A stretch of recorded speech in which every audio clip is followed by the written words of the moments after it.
il y a un ingrédient, mes frères. Cet ingrédient, si vous ne l'avez pas en vous, vous ne pourrez pas supporter les épreuves et vous ne pourrez pas vous en sortir. Cet ingrédient-là, c'est la bonne opinion d'Allah. Hisnu dhanna billah. Tout ce que je viens de vous dire, c'est des connaissances. Ça va être dans votre esprit maintenant, vous les connaissez, c'est intellectuel. Mais quand vous allez être éprouvé, qu'est-ce qui peut se passer? Tu peux avoir des mauvaises pensées dans ta tête. Mais pourquoi Allah il me fait ça? Moi je vais à la mosquée. Il y a déjà dit ça, moi je vais à la mosquée, je fais la prière. Pourquoi il m'arrive des galères? L'autre il prie pas, pourquoi? Subhanallah, qu'est-ce que tu en sais, c'est quoi sa vie à l'autre? Peut-être que l'autre il est touché par une épreuve. Une des pires épreuves qui existent, c'est l'épreuve silencieuse. L'épreuve silencieuse, c'est quelqu'un, il est loin d'Allah, il ne le sait même pas. Ça, c'est la pire épreuve. Il est loin d'Allah, il est dans les péchés, et toute sa vie, il est comme ça, et il meurt comme ça. Toi, au moins, tu as une épreuve, tu en es conscient, tu demandes pardon à Allah. Remercie Allah. Allah, il te permet à travers cette épreuve de revenir vers lui. Il y a des gens, ils n'en sont même pas conscients. Alhamdulillahi Rabbil Alamin. Wassalatu wassalamu ala nabiyyina Muhammad wa ala alihi wa ashabihi ajma'in. Amma ba'd. Salam alaikum wa rahmatullahi wa barakatuh. Ça va? Vous allez bien? C'est pas trop long, je vois, mashallah, vous êtes très studieux, très concentré. Donc on poursuit, inshallah, les interventions et mon intervention s'intitule Les secrets des épreuves. Et inshallah, à travers mon intervention, bi'idhnillah, tabaraka wa ta'ala, j'aimerais atteindre deux objectifs. Que chacun se fixe également ses objectifs avec moi. Donc le premier objectif, c'est un changement de perception, c'est-à-dire c'est la manière de voir les choses, et notamment la manière de voir les épreuves. Ça consiste à mieux comprendre le sens des épreuves, leur signification, leur sagesse. Parce qu'en réalité, la plupart des gens sur Terre, quand ils sont éprouvés, ils tombent dans l'abattement, le désespoir. Je vois aussi des gens qui filment, s'il vous plaît, je vous demanderai de ne pas filmer. Barakallahu fikum. Et de manière générale, avant de filmer quelqu'un, on lui demande son autorisation. Jazakumullah khair. Donc la première chose, le premier objectif, c'est de mieux comprendre le sens, les significations, les sagesses et les bienfaits des épreuves pour sortir de l'abattement et du désespoir dans lesquels beaucoup de gens plongent quand ils sont touchés par une épreuve. Et certains, vous le savez, ça va jusqu'au suicide. Combien de gens se suicident, wal-'iyadhu billah, parce qu'ils sont éprouvés et qu'ils ne savent pas interpréter comment réagir, comment se comporter face à une épreuve. Et le deuxième objectif, c'est que l'épreuve, en réalité, elle nous permet d'être une meilleure personne, d'être un meilleur croyant. Parce qu'une épreuve, c'est un test. Une épreuve, c'est un examen d'Allah Azza wa Jal. C'est un examen pour nous permettre d'avancer, de nous perfectionner. Et par la grâce d'Allah subhanahu wa ta'ala, on essaiera de donner des outils pour tirer profit de l'épreuve. Parce que chaque épreuve, en réalité, c'est une occasion pour s'améliorer. Aussi, chacun doit savoir quoi penser, quoi dire et quoi faire lorsqu'il est touché par une épreuve. Donc c'est des objectifs qui sont ambitieux. On demande à Allah Azza wa Jal de nous accorder la réussite. Tout d'abord, commençons par bien définir le sujet. De quoi parle-t-on quand on dit les secrets des épreuves? Pourquoi on dit les secrets? Les secrets, c'est ce qui est connu par peu de gens. Ça veut dire que la majorité des gens ne comprennent pas les épreuves, ne savent pas les interpréter. Allah Azza wa Jal lui-même dans son livre, le Coran, Allah il corrige une mauvaise compréhension qui est liée à peut-être une des choses qui préoccupe le plus l'être humain. C'est l'épreuve de la richesse et de la pauvreté, l'épreuve de l'abondance et de la privation. Dans le Coran, il est dit, Allah Azza wa Jal nous parle des gens, comment ils comprennent l'abondance. فَأَمَّا الْإِنسَانُ إِذَا مَبْتَلَاهُ رَبُّهُ فَأَكْرَمَهُ وَنَعَّمَهُ فَيَقُولُ رَبِّي أَكْرَمَنِ. Quant à l'homme, lorsque son Seigneur l'éprouve en l'honorant et en le comblant de ses bienfaits, il dit « Mon Seigneur, il m'a honoré ». En d'autres termes, celui à qui Allah il a donné des bienfaits, il se dit « Allah, il m'a honoré par ses bienfaits », c'est-à-dire Allah, il m'a donné ses bienfaits parce que je le mérite, parce que je suis une bonne personne. Quant à celui qui est pauvre, وَأَمَّا إِذَا مَبْتَلَاهُ فَقَدَرَ عَلَيْهِ رِزْقَهُ فَيَقُولُ رَبِّي أَهَانَنِ. Mais par contre, quand il l'éprouve en lui restreignant sa subsistance, il dit « Mon Seigneur m'a avili ». C'est-à-dire « Mon Seigneur, il m'a humilié ». En gros, quand je suis pauvre, il pense que c'est parce qu'il le mérite. Allah ne l'aime pas, c'est pour le punir. Qu'est-ce qu'Allah y répond? Il dit « Kalla ». Mais non, c'est une erreur de penser cela. Parce que cette manière de raisonner, elle est fausse. L'abondance de biens, les gens pensent que le fait d'avoir beaucoup de biens, ça veut dire qu'Allah, il t'aime. Et ils pensent que si tu es pauvre, ça veut dire qu'Allah, il t'aime pas. Et Allah, il dit non, c'est faux. Allah, il donne à celui qu'il aime, comme il donne à celui qu'il n'aime pas. Et il peut priver celui qu'il aime, comme il peut priver celui qu'il n'aime pas. Le fait d'être riche, ça ne veut pas dire qu'Allah t'aime, et le fait d'être pauvre, ça ne veut pas dire qu'Allah te déteste. C'est une erreur de penser cela. Donc, pourquoi je vous ai pris cet exemple ? Pour vous dire que les gens ne comprennent pas les épreuves. Allah lui-même a corrigé cette mauvaise compréhension. Donc, les secrets, ça mérite que l'on s'attarde et qu'on dévoile les bienfaits et les sagesses des épreuves. Qu'est-ce qu'une épreuve ? Quelques vérités que chacun doit connaître. Une épreuve, ce n'est pas qu'un malheur, une douleur ou une calamité. Vous avez vu dans le verset, Allah il dit, quand on a donné à quelqu'un et on l'a éprouvé en lui octroyant des bienfaits. L'épreuve, elle peut être douce, elle peut être agréable, elle peut être même recherchée ou demandée. L'épreuve, c'est pas qu'un malheur. L'épreuve, c'est pas que être malade, c'est pas que avoir du mal à se marier, ne pas avoir ses papiers, être en froid avec ses parents. L'épreuve, c'est pas que cela. L'épreuve, c'est aussi des choses que l'on désire. L'épreuve, c'est aussi d'être riche. L'épreuve, c'est aussi d'être beau. L'épreuve, c'est aussi d'être diplômé. L'épreuve, c'est aussi d'être intelligent. Tout cela, ce sont également des épreuves. Allah, il nous dit dans le Coran, وَنَبْلُوكُمْ بِالشَّرِّ وَالْخَيْرِ فِتْنَةً وَإِلَيْنَا تُرْجَعُونَ. Nous vous éprouverons par le mal et le bien également, à titre de tentation. Et c'est vers nous que vous serez ramenés. Donc ça, c'est la première chose que vous devez savoir. Ne pensez pas que l'épreuve, c'est qu'un malheur. L'épreuve, ça peut être aussi une chose aimée. Deuxième chose que chacun doit savoir par rapport aux épreuves, c'est que c'est quelque chose d'inévitable. Inévitable, ça veut dire que la vie sur Terre, elle est faite d'épreuves. Et on ne peut pas y échapper. Toute personne qui vit sur Terre, elle sera éprouvée. Il n'y a personne qui peut échapper à cela, mes frères. Le monde dans lequel il n'y a pas d'épreuve, c'est l'au-delà. Dans l'au-delà, il n'y a pas d'épreuve pour celui qui est au paradis. Mais dans la vie sur Terre, il y a forcément des épreuves. Troisième chose que chacun doit savoir, c'est que plus ta foi elle est grande, plus l'épreuve est grande. L'épreuve, elle va de pair avec ta foi. C'est pour cela que qui sont ceux qui ont été le plus éprouvés par Allah ? Les prophètes, alayhimus salatu wassalam, ils ont été éprouvés. Ça veut dire qu'Allah, il les aime pas ? Non. Ils ont été éprouvés à la hauteur de leur foi. Étant donné que leur foi, elle est complète, elle est parfaite, Allah les a éprouvés à la hauteur de cette foi. Donc voilà quelques réalités par rapport aux épreuves. Okay ? Vous me suivez ? Vous êtes avec moi parce que vous avez suivi beaucoup de cours, donc je sais que vous devez être fatigués. Donc premièrement, on a expliqué nos objectifs et on a clarifié le sujet. Maintenant, voici quelques bienfaits et quelques sagesses. Je dis quelques bienfaits et quelques sagesses. Pourquoi ? Parce que la sagesse d'Allah Azza wa Jal, elle est trop immense pour être cernée. Personne ne peut te dire, toutes les sagesses, elles sont là. Non. Qui sommes-nous pour limiter la sagesse d'Allah subhanahu wa ta'ala ? Mais on va citer certaines choses que nos savants, rahimahumullah wa radiyallahu anhum, nous ont apprises. Premièrement, parmi les bienfaits et les sagesses des épreuves, c'est de te rendre compte de ta pauvreté.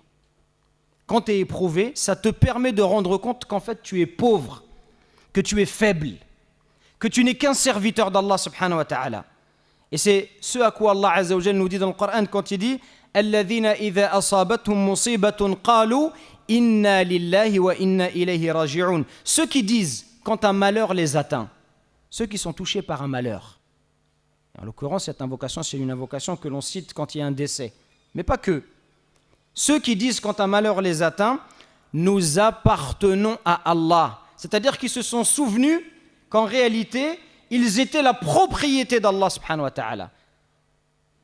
Ce malheur leur a rappelé une réalité. On le sait tous que nous appartenons à. Tous les croyants savent qu'ils appartiennent à Allah. Mais parfois, dans notre vie quotidienne, on a peut-être tendance à l'oublier. On le sait intellectuellement. Mais est-ce que nous vivons dans nos cœurs avec cette réalité ? Il y a une différence entre savoir quelque chose avec sa raison, son intelligence, et le vivre au plus profond de soi-même. Et parfois on oublie, pourquoi ? Parce qu'on a de la force physique, parce qu'on a de l'argent, peut-être on est beau, peut-être on est fort, peut-être qu'on est respecté dans son quartier, là où on travaille, les gens nous apprécient, tout le monde est gentil avec nous. Et on a l'impression que on a un certain pouvoir, qu'on a une certaine force, on a peut-être une certaine éloquence. Quand on parle, les gens nous écoutent. Et on pense peut-être qu'on est quelqu'un. L'épreuve, elle vient nous rappeler que tu n'es qu'un tout petit serviteur. Et que tu n'es pas important. Tu n'as pas de valeur. Tu as très peu de valeur. Est-ce que si quelqu'un parmi nous, demain, il décède, est-ce que le monde, il va s'arrêter de tourner? La vie, elle continuera. Si tu es marié, peut-être que ta femme, elle se remariera. Et ton appartement, peut-être qu'il sera vendu ou quelqu'un habitera à ta place. Ta voiture, elle sera vendue ou donnée. Tes vêtements, ils seront distribués. Et la vie, elle va continuer. Rapidement, les gens, ils vont t'oublier. Donc l'épreuve, elle nous rappelle que nous sommes de faibles serviteurs. Et donc ça pousse le croyant à comprendre qu'il ne peut fuir nulle part et qu'il n'a aucun moyen d'échapper à Allah subhanahu wa ta'ala. Et quand on développe cela dans son cœur, quand on est conscient de cette servitude, qu'on est les serviteurs d'Allah, alors cela, mes frères, va nous débarrasser de l'orgueil. Si vraiment tu vis en étant conscient que tu es le serviteur d'Allah, alors ça va te protéger de l'orgueil. Tu ne vas pas te sentir mieux que les gens, parce que tu vas dire, moi je suis une créature d'Allah et un serviteur d'Allah, comme lui, c'est une créature d'Allah également. Tu ne vas pas te sentir mieux que les autres.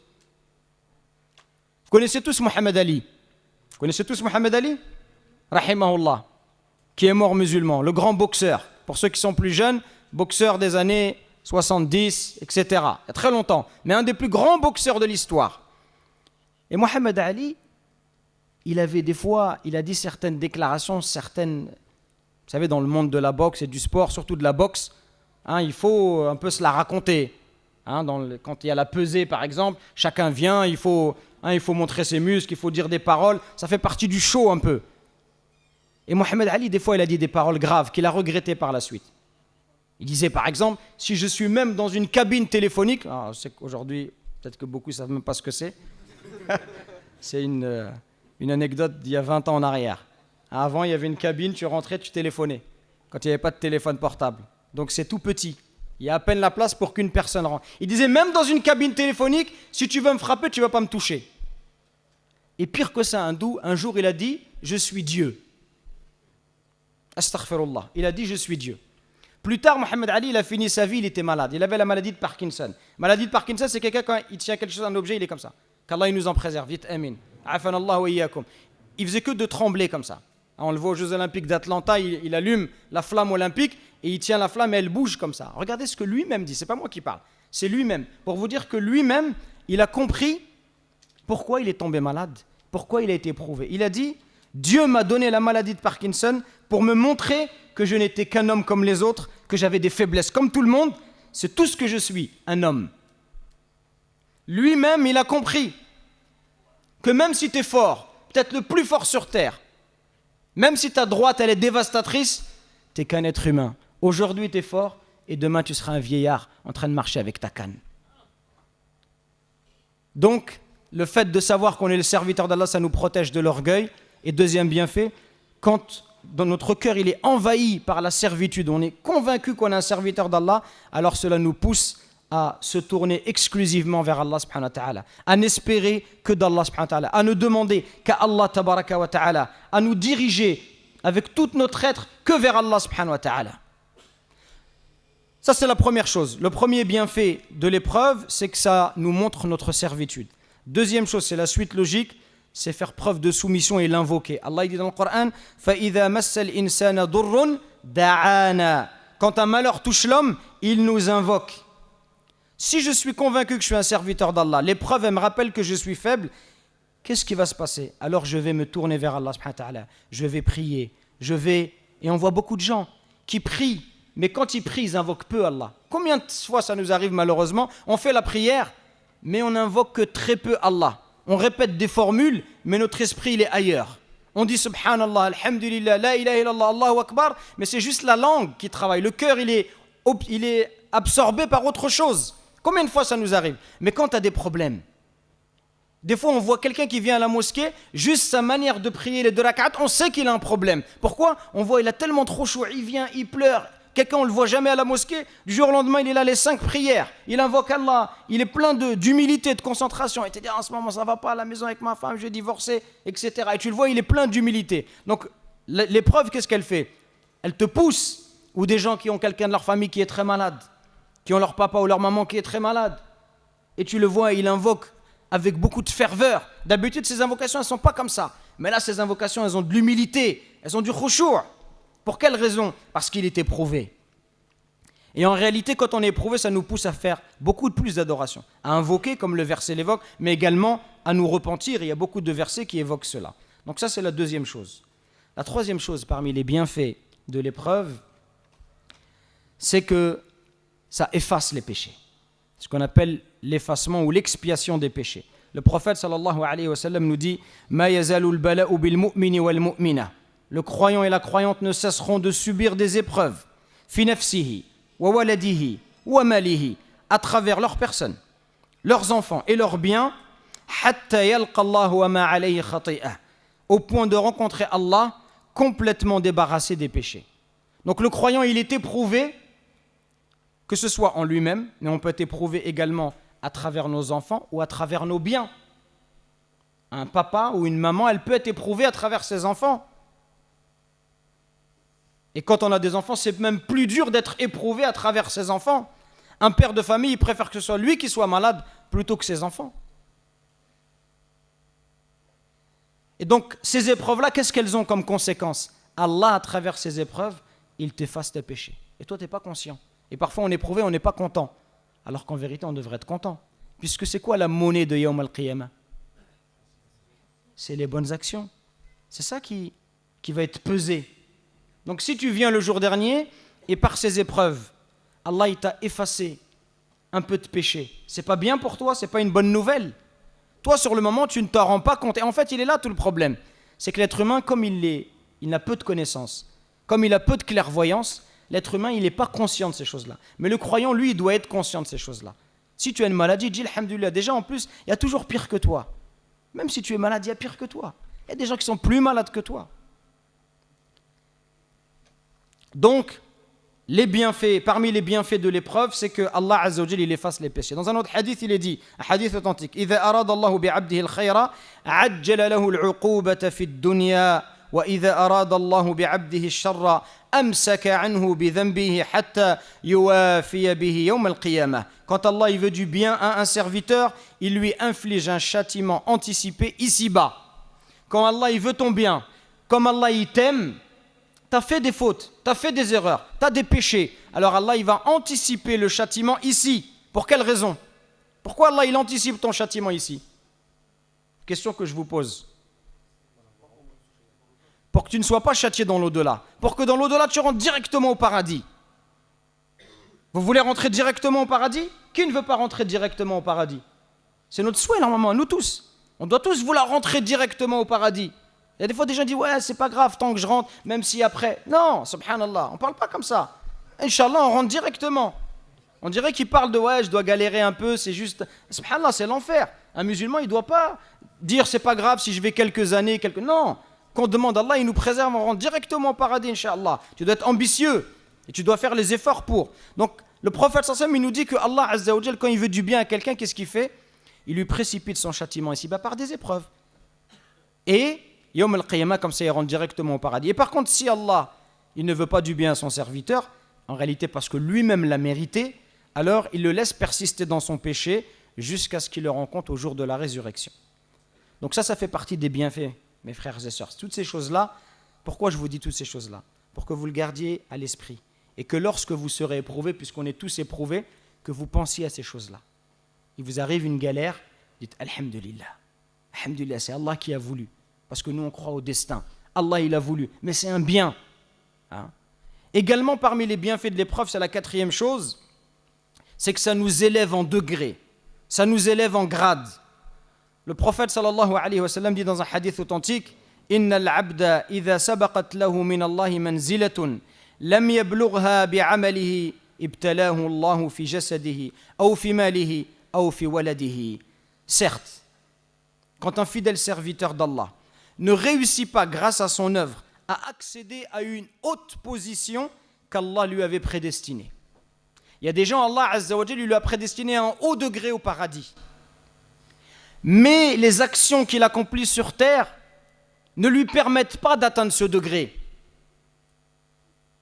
alors Allah, qu'est-ce qu'il va faire? Il va lui infliger une épreuve dans son corps, dans ses biens ou dans ses enfants. Et s'il patiente face à cette épreuve, alors il sera récompensé par Allah en accédant à cette haute position. Donc parfois, on peut être malade, je prends l'exemple de la maladie, mais ça peut être toute une autre épreuve. Et en réalité, c'est un moyen par lequel Allah va nous donner les hauts degrés au paradis. Mais bien sûr, on ne le sait pas. On ne le sait pas. Mais le croyant, il doit toujours avoir une bonne opinion d'Allah subhanahu wa ta'ala. Cinquièmement, parmi les bienfaits des épreuves, c'est que ça nous permet de faire notre examen de conscience. Qu'est-ce que ça veut dire un examen de conscience? Son introspection. Toi, tu nous as expliqué avec un mot encore plus dur, ça, tu les as tous perdus. Alors, examen de conscience, introspection. Qui nous explique avec des phrases simples, que tout le monde comprenne? Se remettre en question, très bien. Se remettre en question. Se poser des questions, dire mais pourquoi il m'arrive ça? Pourquoi il m'arrive des problèmes? Qu'est-ce que j'ai fait? Tu dois creuser, chercher. Puis souvent quand on est éprouvé, on se dit c'est peut-être une punition d'Allah. Mais si c'est une punition, qu'est-ce que j'ai fait? Pourquoi j'ai mérité cette punition? Et tu vas chercher. Et peut-être que tu vas te rendre compte, ah oui, j'avais fait tel péché. Et tel péché il m'a conduit à ça. Et celui à qui Allah il veut du bien, celui qui Allah il aime, quand il fait un péché, tout de suite il sait, ah ça c'est à cause de ça. J'ai un exemple qui me vient en tête, le frère en question il m'excusera, mais je jouais avec un frère au foot et une fois il a fait semblant. Il s'est blessé, parce qu'il voulait sortir. Et après il s'est blessé pour de vrai. Et il m'a dit, Wallah il s'est blessé après pour de vrai. Et qu'est-ce qu'il m'a dit? Il m'a dit ça c'est, Allah il m'a puni parce que j'ai fait semblant d'être blessé. J'ai fait semblant devant les gens, tout le monde a cru, c'était pas vrai. Et j'ai été blessé pour de vrai. Lui-même, il a su. Ça veut dire quoi que lui-même? Ça veut dire qu'Allah, il lui a voulu du bien. Parce que lui-même, il a compris d'où elle venait son erreur. Et donc, la prochaine fois, il ne répétera pas cette erreur. Si tu sais à cause de quoi tu as été puni, tu vas faire attention. Si tu te brûles le doigt dans le feu, la seconde fois, tu ne vas pas remettre ton doigt, parce que tu sais que ça brûle. Donc, on a besoin parfois d'avoir des épreuves pour nous permettre de nous corriger et de nous dire, ah ouais, là, j'ai fait une erreur. Également, parmi les bienfaits de l'épreuve, c'est que ça nous permet de connaître la nature des gens, la véritable nature des gens. Ça te permet de savoir qui est un véridique, qui est une personne sincère, qui est hypocrite.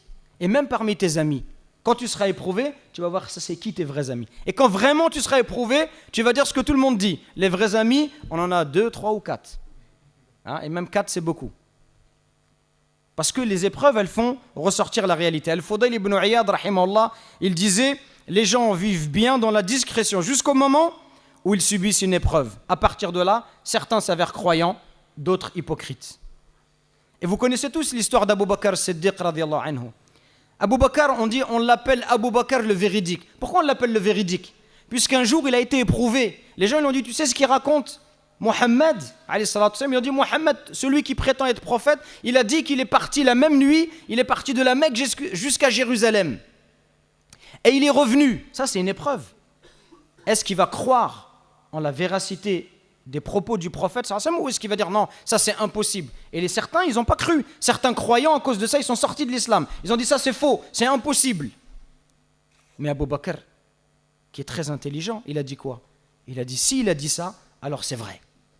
Il a dit, je crois en lui pour des choses plus graves que cela. Il prétend que la révélation, elle descend du ciel. Si je crois qu'Allah, il lui révèle des versets, je peux bien croire qu'Allah lui permette d'aller de la Mecque à Jérusalem. Il n'y a rien d'étonnant. Et aujourd'hui, ça nous fait sourire, puisqu'aujourd'hui, nous, on est capable de faire l'aller-retour de la Mecque à Jérusalem. Avec la technologie, pour nous, ça nous paraît évident. Mais à l'époque, c'était impossible. Puisqu'à l'époque, c'était de la Mecque à Jérusalem, c'est 40 jours de chameau. Donc 40 jours, 80 jours. Et toi, tu dis en une soirée. Et à partir de ce jour-là, comment on l'a appelé? On l'a appelé le véridique. Donc cette histoire, cette épreuve, elle a permis de faire connaître au monde entier la véracité de cet homme-là, Abu Bakr, qui est le meilleur des compagnons après, qui est le meilleur musulman après le prophète sallallahu alayhi wa sallam. Également, septièmement, et on va s'arrêter sinon on pourrait citer beaucoup de choses, les épreuves, elles nous rappellent la grâce divine et les bienfaits. Ça nous permet de mieux comprendre par exemple le sens de la santé et du bien-être. Allah il nous a donné des bienfaits, et des bienfaits, et des bienfaits, et des bienfaits. Et on est tellement habitués, mes frères et sœurs, qu'on ne s'en rend même plus compte. On rentre tous les jours chez nous, on ouvre le frigo et tous les jours on a à manger.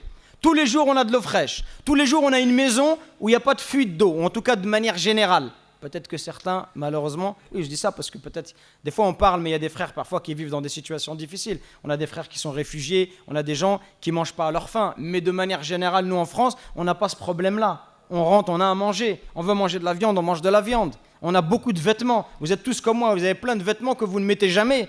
On a tous dans nos armoires des vêtements qu'on ne met jamais. C'est vrai ou pas? Il y a plein de gens sur Terre qui n'ont qu'une tunique, une ou deux tuniques. On ouvre notre frigo, on a de l'eau fraîche. Mais quand on est privé de ces bienfaits, ah là on se rappelle les bienfaits d'Allah tabaraka wa ta'ala. Donc les épreuves, par exemple on tombe malade, des fois on a juste mal à l'œil, juste mal à l'oreille, ou à une dent. Ah, le pire c'est les dents. On a mal aux dents, toute la nuit tu ne dors pas. Et là tu te rappelles le bienfait d'être en bonne santé, de ne pas avoir mal à l'œil. Des fois juste il y a des gens, juste son pouce, le pouce là, il a mal au pouce, à cause de ça il est handicapé. Il n'arrive pas à écrire, il n'arrive pas à conduire, il n'arrive pas à faire plein de choses, à cause d'un petit doigt. Donc tout ça, les épreuves, elles nous permettent de nous rappeler les bienfaits d'Allah tabaraka wa ta'ala, de le remercier pour cela, parce que c'est ça qui est demandé, de remercier Allah pour ses bienfaits. Enfin, et je terminerai là-dessus sur les quelques sagesses des épreuves, c'est que les épreuves nous permettent d'aiguiser le désir du paradis. Parce qu'en réalité, on ne peut désirer le paradis qu'après avoir goûté l'amertume de la vie d'ici-bas. Celui qui a un certain âge, qui a vécu une vie, et il a eu des épreuves, il a vraiment envie de goûter au paradis. Parce qu'il sait que la vie d'ici-bas, elle n'est pas toujours facile. Il sait que la vie, elle est dure.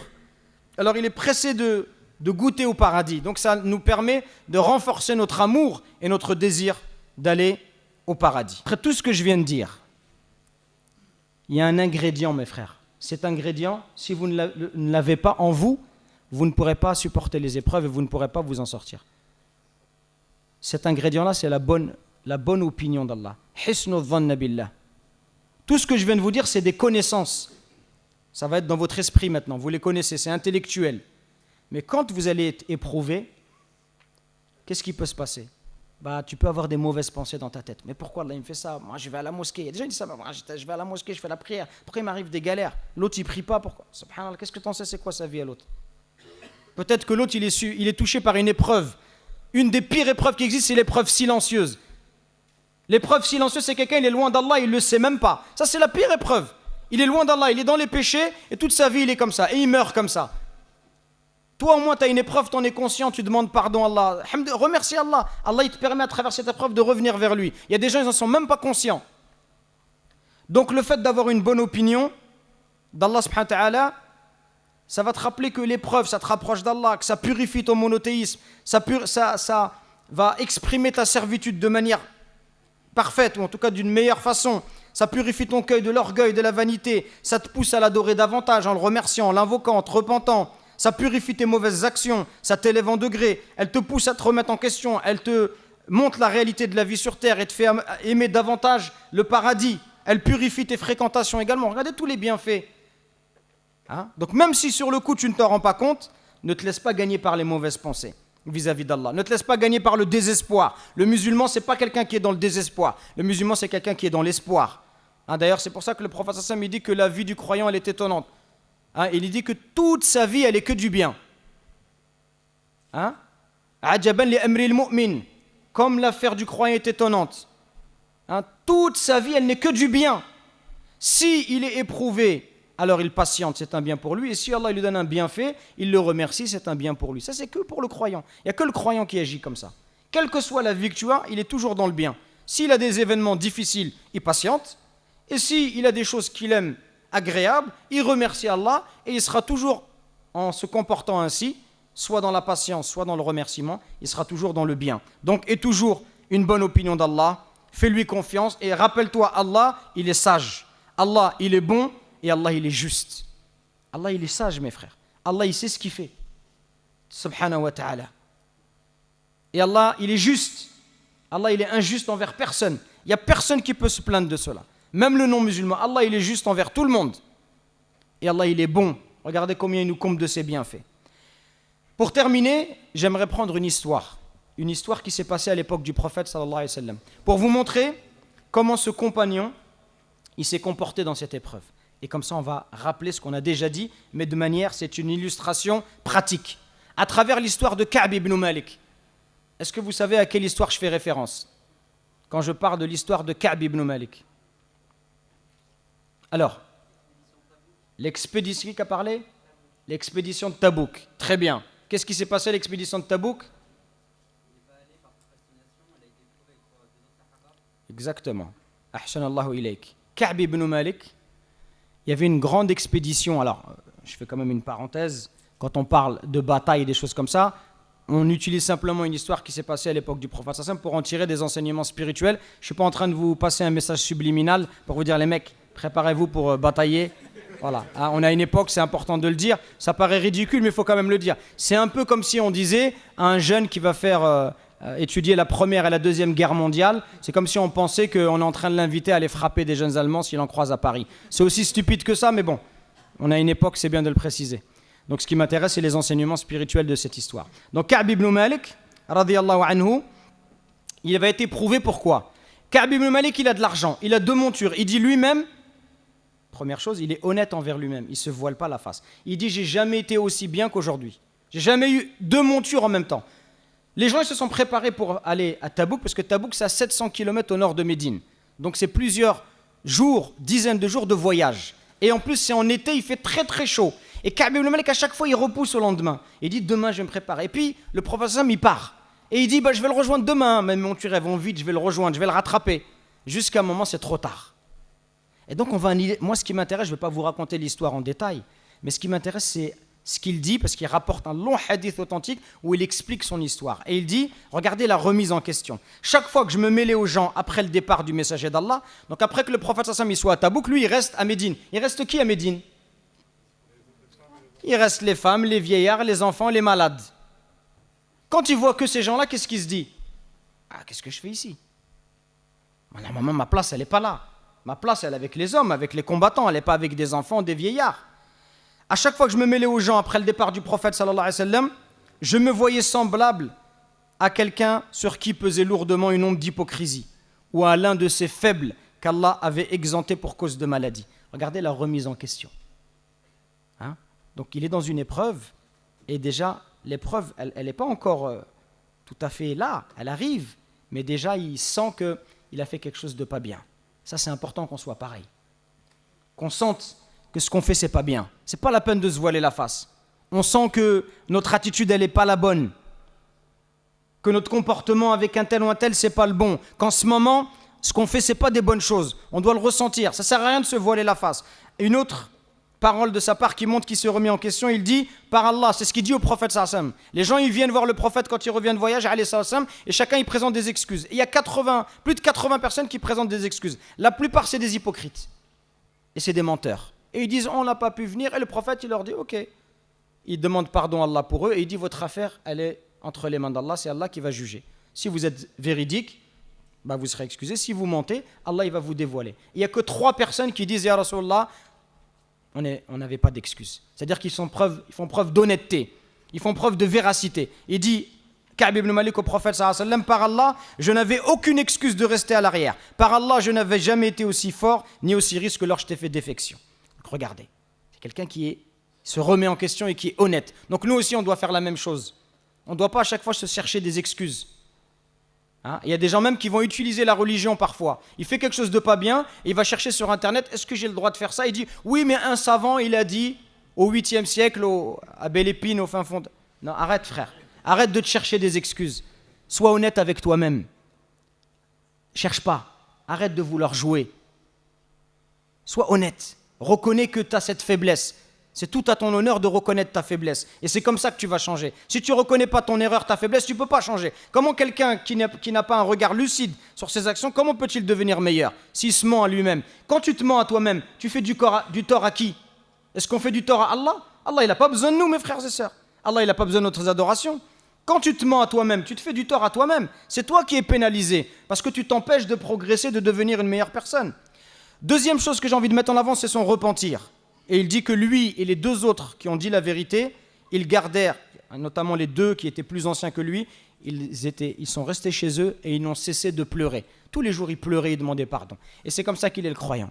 Quand il se repent, il est sincère, il pleure, il demande pardon à Allah. Et le fait de pleurer, c'est comme ça une des façons dont on se repent à Allah. On pleure sur ses fautes. On demande à Allah Azza wa Jalla de nous pardonner. On est sincère.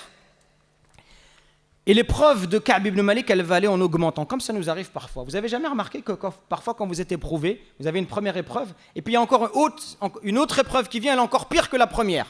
Et vous avez l'impression que le ciel il vous tombe sur la tête. Vous dites, en ce moment, j'ai que des galères. Tu as une première épreuve, puis une deuxième, puis une troisième, tu te dis, c'est quand que ça va finir? Ça vous arrive vous aussi? Souvent c'est comme ça. Et bien Ka'b ibn Malik c'est pareil.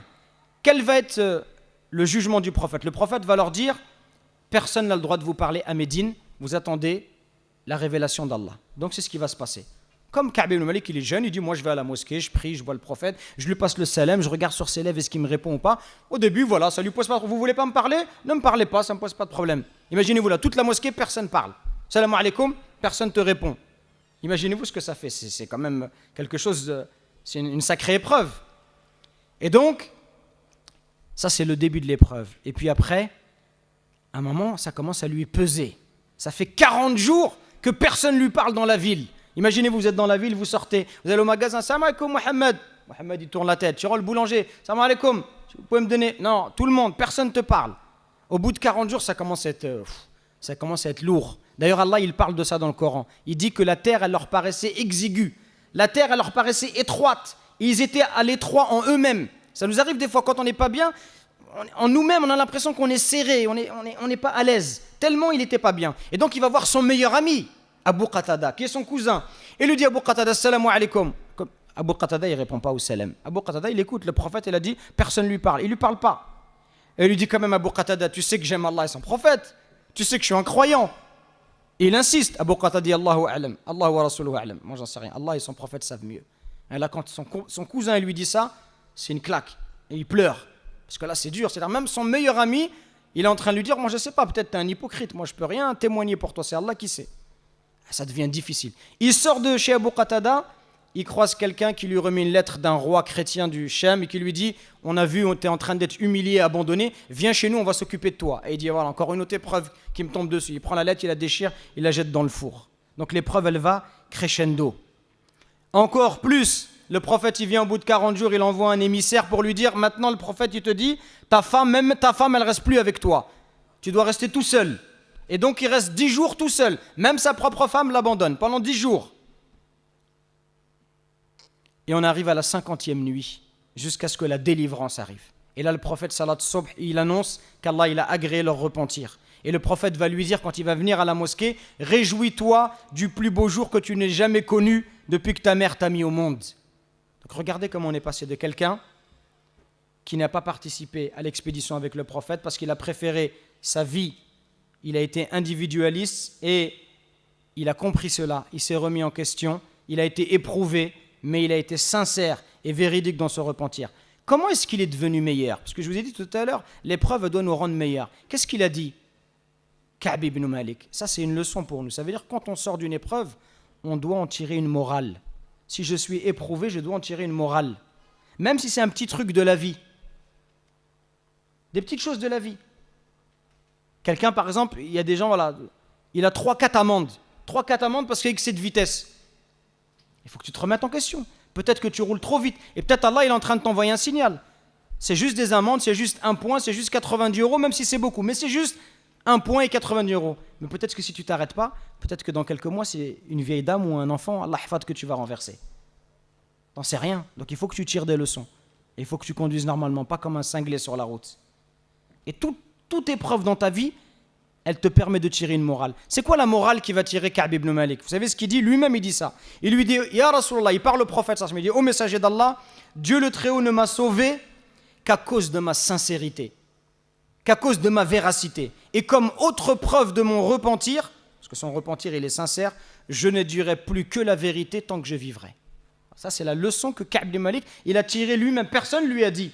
Personne ne lui a dit, Ka'b ibn Malik, c'est ça comme leçon que tu dois tirer. De lui-même, il a fait son introspection, il s'est remis en question et il a dit, Allah il m'a sauvé parce que j'ai dit la vérité. Allah il a révélé un verset pour innocenter les trois, pour dire que les trois, Allah il a agréé leur repentir et que les autres, ceux qui avaient donné des fausses excuses, Allah, vous savez ce qu'il a dit dans le Coran d'eux? Il a dit, innahum rijs, ce sont des souillures. Ces gens-là, ce sont des impuretés. Et même, Allah il parle au prophète, il lui dit, même si tu les agrées, Allah n'agrée pas les gens pervers. Regardez ce qu'Allah dit. Il a dit des mots durs à leur rencontre. Pourquoi? Parce que c'était des hypocrites et des menteurs. Et Ka'b ibn Malik, il a été honnête. Alors Allah, il l'a sauvé pour son honnêteté et sa véracité. Et donc, nous aussi, c'est la même chose. Les épreuves que nous avons, elles doivent nous permettre d'en tirer des profits, de devenir meilleurs, de nous améliorer. Et c'est comme ça qu'on devient un meilleur croyant. Et c'est comme ça qu'on quitte ce bas monde en se rapprochant davantage d'Allah subhanahu wa ta'ala. Mais si Allah il nous envoie des épreuves et on est aveugle, ou si on cherche la solution à ces épreuves par un autre biais, il y a des gens, ils sont éprouvés, ils n'arrivent pas à se marier par exemple. C'est une épreuve. Et il va chercher la solution dans des voies illicites. On allait voir un sorcier, on allait voir un devin. Non, remets-toi en question et accepte l'épreuve. Peut-être que tu as fait tout ce qu'il fallait, c'est possible. Peut-être que tu as fait tout ce qu'il fallait, tu as fait toutes les causes, mais Allah il t'a pas écrit que tu allais être un homme marié. C'est difficile, c'est vrai, mais c'est ton épreuve. Et si tu résistes à cette épreuve, alhamdulillah, Allah il va beaucoup te récompenser pour cela. Et chacun a nos épreuves. Chacun a des épreuves.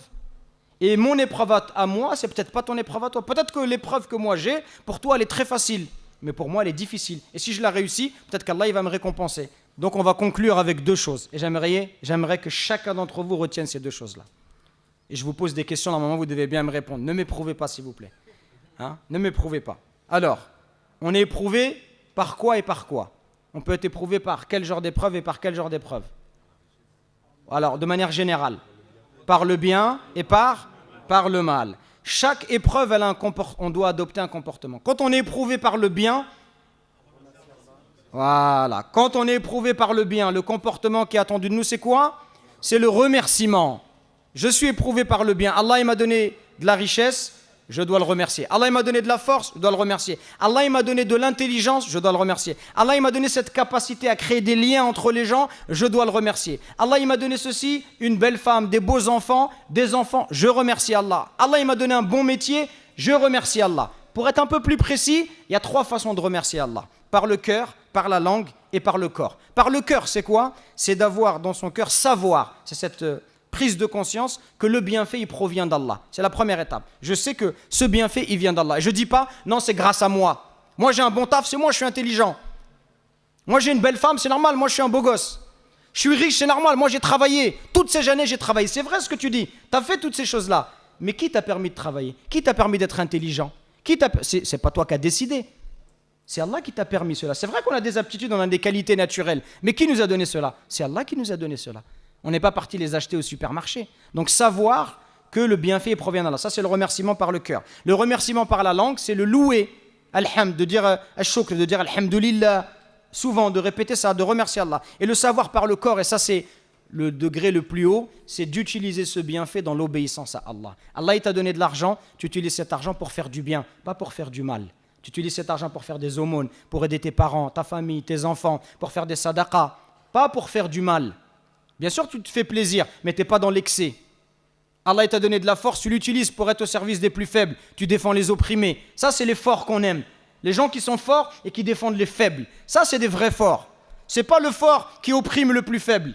Ça, ce n'est pas un fort. Ça, c'est un lâche. Le vrai fort, c'est celui qui aide les plus faibles, les plus opprimés. Donc, tu utilises ce bienfait qu'Allah t'a donné dans la voie d'Allah, pour l'obéissance. Allah t'a donné de la tchatch, tu parles bien, n'utilise pas ça pour parler aux filles et pour les endormir. Non, utilise ça pour inviter les gens au droit chemin. Utilise ça pour parler à tes petits frères qui vendent de la drogue. Utilise ça pour rappeler aux gens le chemin d'Allah. Utilise-le à bon escient, dans l'obéissance d'Allah. Quand on est éprouvé par le mal, c'est quoi l'attitude à adopter? La patience. Voilà, tout le monde doit savoir ça. La patience. Très bien. Et la patience, elle a également plusieurs niveaux. D'abord au niveau de son âme, c'est-à-dire ne pas refuser le destin d'Allah, ni s'affoler, ou encore pire, éprouver de la colère vis-à-vis d'Allah. Quand vous êtes éprouvés, mes frères, n'éprouvez pas de la colère vis-à-vis d'Allah. Allah, il veut votre bien. C'est simplement que vous ne le voyez pas. Vous n'êtes pas conscient de cela. Vous êtes en colère parfois, mais non, ne soyez pas en colère contre Allah. Non, le croyant, il pense toujours du bien d'Allah subhanahu wa ta'ala. C'est juste que toi, tu n'es pas conscient d'où il se situe le bien. Mais aie confiance en Allah. Sache que si Allah il a fait ça, c'est que c'est bien pour toi. Donc ça, c'est au niveau de l'âme. Au niveau de la langue, c'est ne pas se plaindre, ne pas se lamenter. Pourquoi ça m'arrive qu'à moi? Pourquoi tous les gens ils se marient? Pourquoi ceci? Pourquoi c'est moi qui est malade? Pourquoi c'est pas un tel? Non, on se lamente pas comme ça, mais on accepte le destin d'Allah. Et enfin, par son corps, ça c'est peut-être plus par rapport, par exemple, à un décès, c'est pas se griffer le visage, se déchirer les vêtements, etc., etc. Donc, la chose la plus importante que j'ai dit, je le répète, c'est cette bonne opinion d'Allah tabaraka wa ta'ala. Est-ce que, alhamdoulilah, j'ai été clair pour vous? Oui? De toute façon, vous êtes bien éduqués, vous dites oui, même si ce n'est pas le cas. C'est bien, mashallah. Hein? Donc, je vous remercie pour votre écoute attentive. On demande à Allah. Je finis avec une dernière chose. On a vu que l'épreuve, ça pouvait être un bienfait. Est-ce que malgré tout, puisque c'est un bienfait, est-ce qu'on demande à Allah de nous éprouver? Est-ce que je dis, ya Allah, rends-moi malade, comme ça je vais au paradis direct. Allah, rends-moi pauvre, rends-moi. Est-ce qu'on demande ce genre de choses? Non, jamais. Parce qu'on a vu qu'Allah, il peut t'éprouver par le bien. Donc, tu n'as pas besoin de demander. Toi, tu demandes qu'Allah, il te préserve. Par contre, quand ça arrive, quand tu es éprouvé, eh ben là, tu patientes. Mais on ne doit pas demander à Allah la pauvreté, la faiblesse, les maladies. On ne demande pas ces choses-là. On demande ça ni pour nous, ni pour nos enfants. Inch'Allah, naktafi bihada al-qadr. Barakallahu fikum. سبحان ربك رب العزة عما يصفون وسلام على المرسلين والحمد لله رب العالمين جزاكم الله خير كرمك الله الله يجزيك خير rapidement